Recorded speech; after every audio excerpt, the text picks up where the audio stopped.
ಕರ್ನಾಟಕದಲ್ಲಿ ಭಾರೀ ಸಂಚಲನ ಮೂಡಿಸಿದ್ದ ಮಾಜಿ ಸಂಸದ ಪ್ರಜ್ವಲ್ ರೇವಣ್ಣ ಅಶ್ಲೀಲ ವಿಡಿಯೋ ವೈರಲ್ ಪ್ರಕರಣ ಸಂಬಂಧ ಮಹತ್ವದ ಬೆಳವಣಿಗೆಯನ್ನ ಪಡೆದುಕೊಂಡಿದೆ.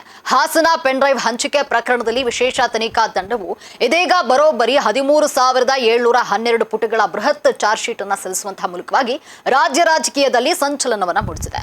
ಒಟ್ಟು 52 ವ್ಯಕ್ತಿಗಳ ಹೆಸರನ್ನ ಉಲ್ಲೇಖಿಸಿರುವಂತಹ ಈ ದೋಷಾರೋಪ ಪಟ್ಟಿಯಲ್ಲಿ 39 ಜನರ ವಿರುದ್ಧದ ಆರೋಪಗಳು ಸಾಬೀತಾಗಿವೆ ಎಂದು ಎಸ್ಐಟಿ ಸ್ಪಷ್ಟಪಡಿಸಿದೆ. ಅಚ್ಚರಿಯ ಸಂಗತಿ ಅಂದ್ರೆ ಈ ಪ್ರಕರಣದಲ್ಲಿ ಕೇವಲ ಒಬ್ಬರಲ್ಲ, ಬದಲಾಗಿ ಬಿಜೆಪಿ ಮತ್ತು ಕಾಂಗ್ರೆಸ್ ಎರಡೂ ಪಕ್ಷಗಳ ಕಾರ್ಯಕರ್ತರ ಹೆಸರುಗಳು ಶಾಮೀಲಾಗಿವೆ. ತನಿಖೆಯ ವೇಳೆ ಆರೋಪಿಗಳು ವಿಡಿಯೋ ಹಂಚಲೆಂದೇ ಹಾಸನದಲ್ಲಿ ಸುಮಾರು 70 ಪೆನ್ ಡ್ರೈವ್ ಗಳನ್ನ ಖರೀದಿಸಿರುವುದು ಬೆಳಕಿಗೆ ಬಂದಿದ್ದು, 277 ಸಾಕ್ಷಿಗಳ ಹೇಳಿಕೆ ಹಾಗೂ ಎಫ್ಎಸ್ಎಲ್ ವರದಿಯನ್ನ ಪ್ರಬಲ ಸಾಕ್ಷಿಯಾಗಿ ಬಳಸಲಾಗಿದೆ. ಇನ್ನು ಪೆನ್ ಡ್ರೈವ್ ಹಂಚಿಕೆ ಜಾಲದ ಕುರಿತಾದ ಈ ಚಾರ್ಜ್ ಶೀಟ್ ನಲ್ಲಿ ಪ್ರಜ್ವಲ್ ರೇವಣ್ಣರವರ ಹೆಸರು ನೇರವಾಗಿ ಇಲ್ಲದಿದ್ರು, ಮಹಿಳೆಯರ ಅನುಮತಿ ಇಲ್ಲದೆ ವಿಡಿಯೋ ಚಿತ್ರೀಕರಿಸಿದ ಗಂಭೀರ ಆರೋಪಗಳು ಅವರ ಮೇಲಿದೆ. ಸದ್ಯಕ್ಕೆ ಈ ಬೃಹತ್ ದಾಖಲೆಗಳು ನ್ಯಾಯಾಲಯದ ಮುಂದಿದ್ದು, ಮುಂದಿನ ಕಾನೂನು ಸಮರ ಕುತೂಹಲವನ್ನ ಕೆರಳಿಸಿದೆ.